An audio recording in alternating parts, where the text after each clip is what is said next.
Can you shut that door, Peter? The music's just way too loud. I mean, I love the classics as much as the next person, but it's way too loud. What, are you born in a barn? Shut the door. Live from the Touch of Italy in Ocean City, it's the Peter Todcast. Scioli, the great magical Pete, making Italian dishes that you want to eat.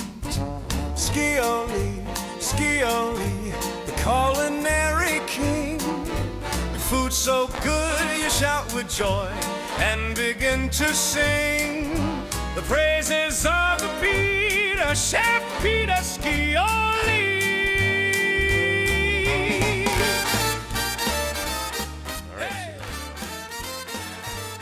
Welcome aboard, Peter. Welcome to episode 3 of the Peter Todcast. The third one already. I thought that was the most clever use of your name ever, and I'm glad you thought of it. Yeah. Oh, wait a minute. You didn't. I did. I thought of it. That's way too clever for me. The Peter Todcast. It's so brilliant. It's not a pod. It's a Todd. Yeah. And it's awesome. It's a cast.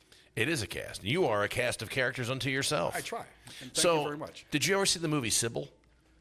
I'm sorry? Sybil. You ever see that movie? No. You never did? You really should watch it because I think it's like an autobiographical film for you. Oh. The number of personalities that are contained in that person versus the number that Some call it personality, others call it demons. Is that what it is? Yeah. There's a lot of demons in there, Peter. There's a lot. There's no doubt that you are legion. Some people said there's one or two up there. There's a whole neighborhood up there. You know what? You're legion. I think that's what they say in the scriptures.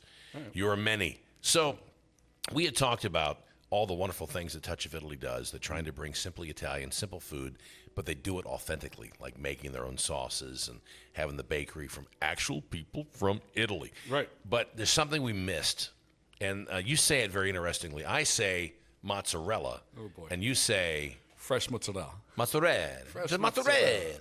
So you drop the A off, and it's not just mozzarella; it's fresh mozzarella. It's fresh mozzarella. Mozzarella. Yeah. So why do you call your mozzarella so fresh? We make it every day. So you literally make your own mozzarella at the commissary, along with everything else we talked about last episode. Okay. Fresh. What's his name? You got a guy.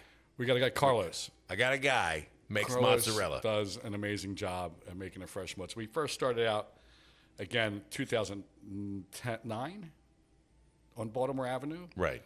And Bob sent a couple people up to Casa della Mozzarella, which is owned by Orazio, who we have a sandwich after.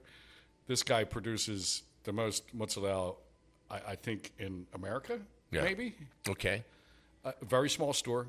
He's a deli as well, sandwiches, olives, peppers, all that. But in the back, they make the mozz, and it's just amazing. His son took over now, but it's very special, and it's hard to make.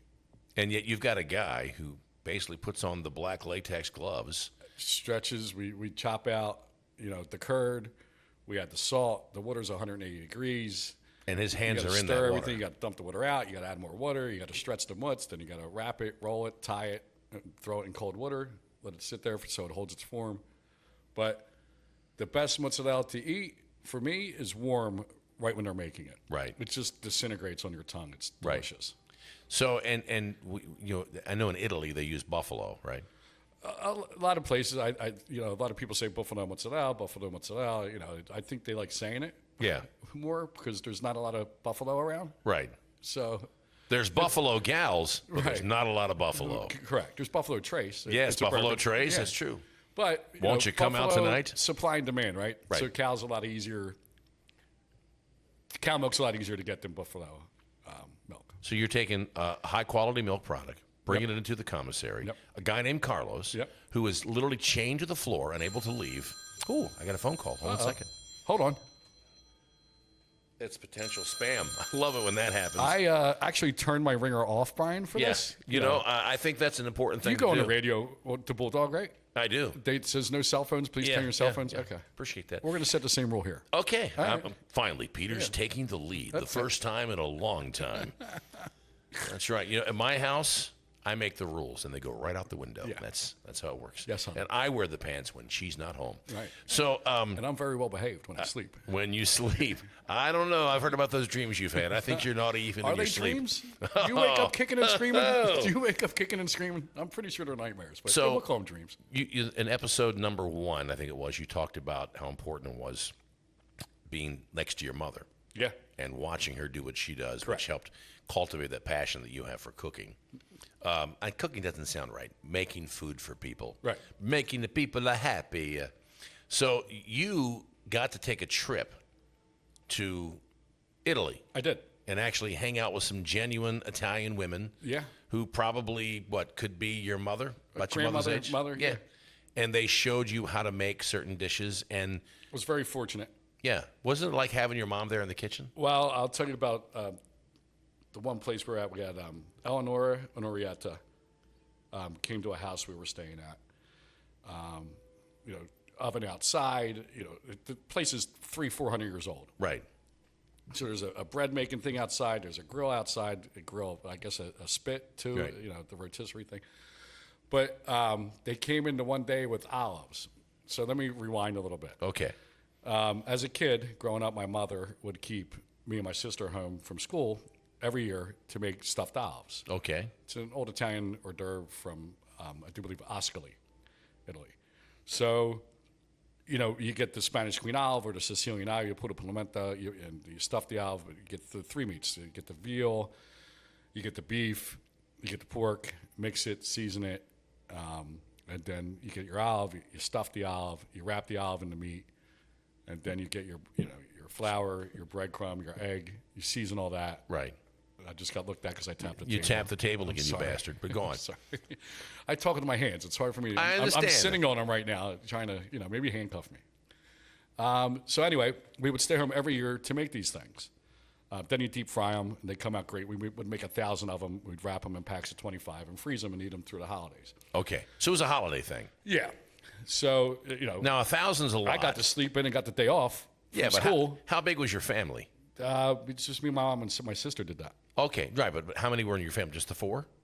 Your dad, your mom, your sister, and you? Yeah. So you're making 1,000 olives. That's not just for you just guys. for friends and other family, and cousins and aunts and uncles, and, All right. grandmoms and grandpops, and Right. That's a lot of olives. we'd hand them out, or I would eat them mostly for me and all That's my right. friends. Peter, what's in your mouth? Right. It's a It's stuffed an olive. olive. And people don't like olives, love these things. Oh, yeah. So I'm in Italy. I think I was in Umbria where this happened. And they come in with these the big green olives, and I was like, what are the olives for? And they're like, we're making stuffed olives. I said, holy bleep, bleep, and bleep. It just came full circle for me. I think I cried on the video. Right. Told my mom, but they do it different there. They just stuff them with the meat, right? So the olives like split in half, and then you stuff it, and then you bread it like that. Right. It's not wrapped in meat like we do here in America. I guess America always does things just a little bit more. but it's so good. So it's almost like a fried breaded meatball with an olive inside. Okay, I'm in. It's I love so olives. good. It's so good. But there's a video of me. I've making got that video. You do? Why don't we show that right now? Here's Peter bawling on video while he's making olives. I love it. Okay, and these are the world famous stuffed olives. I can't wait to eat them. All right, I'm diving in. We cut this olive in half. Bello e piccolo. I know it's gonna be screaming hot. The meat's cooked perfect inside. I can't wait to eat this. I know it's gonna burn the roof of my mouth, and I don't care. This is for you, Mom. I love you. Come on.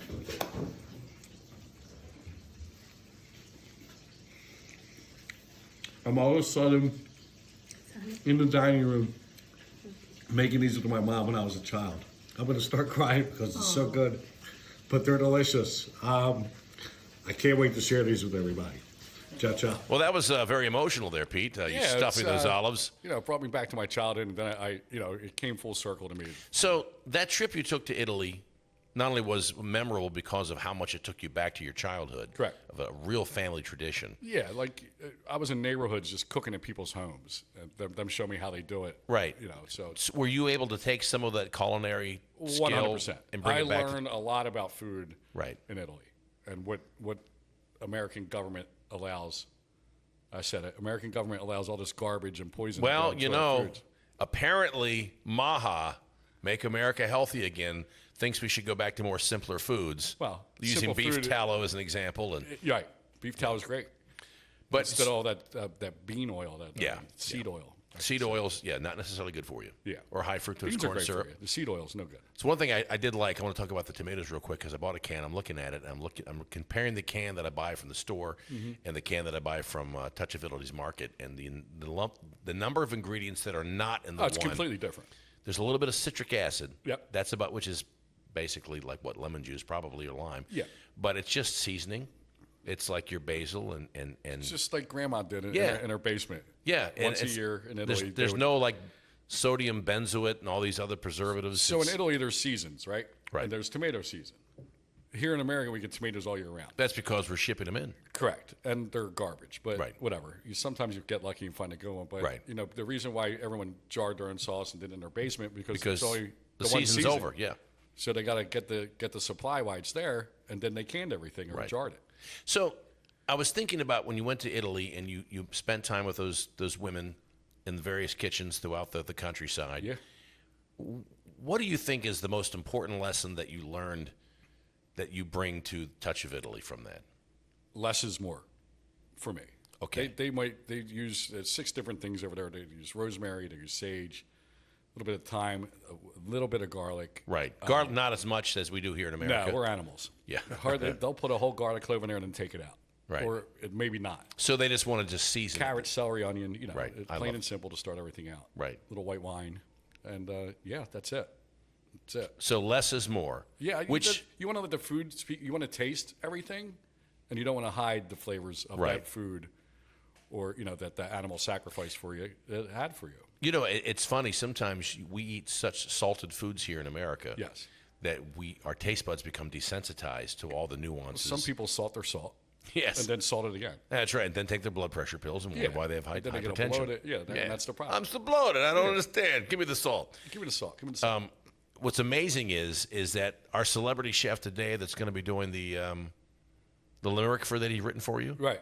Chef Les Moore. I don't think Chef we Les could have Moore. found a better chef than Les Chef Moore, Les right. Moore. Yeah. So let's hear what he's got to say about Peter Scioli here on the Peter Todcast. That's great. Well, I got to read the thing, don't I? Hold on a second. I'm going to go back to the air, go to here. Chef Scioli was known to confess, in cooking, you garnish with less. A sprinkle, a dash, not a mountain, a mash.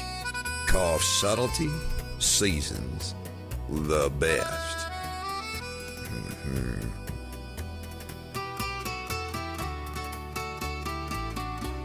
Les Moore.